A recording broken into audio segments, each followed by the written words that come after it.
రాత్రి పడుకునే ముందు మనం ఏమి తింటామో అది మన ఆరోగ్యంపై పెద్ద ప్రభావం చూపుతుంది. చాలాసార్లు మనం తెలియక కొన్ని ఆహారాలు తీసుకుంటాం.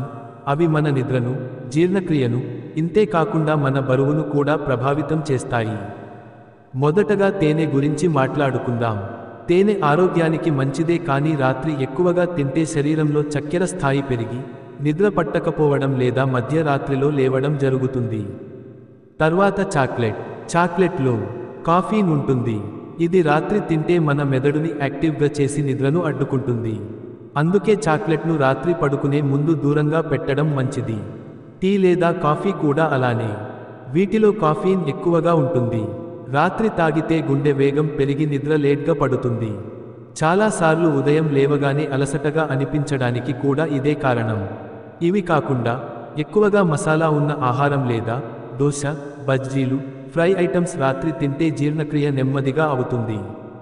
ఫలితంగా కడుపు నిండుగా ఉండి అసౌకర్యంగా అనిపిస్తుంది. అందువల్ల రాత్రి పడుకునే ముందు తేలికైన ఆహారం, ఉదాహరణకు పాలు, పండ్లు లేదా సూప్ తీసుకోవడం మంచిది. ఇవి శరీరానికి తేలికగా ఉండి మనకు మంచి నిద్రను ఇస్తాయి. కాబట్టి ఇకపై రాత్రి పడుకునే ముందు తేనె, చాక్లెట్, టీ, కాఫీ, మసాలా మరియు ఫ్రైడ్ ఫుడ్స్ దూరంగా పెట్టండి. ఆరోగ్యకరమైన ఆహారం ఎంచుకుని మంచి నిద్రతో ఆరోగ్యంగా ఉండండి. ఈ వీడియో నచ్చితే లైక్ చేయండి, షేర్ చేయండి, సబ్స్క్రైబ్ చేయండి.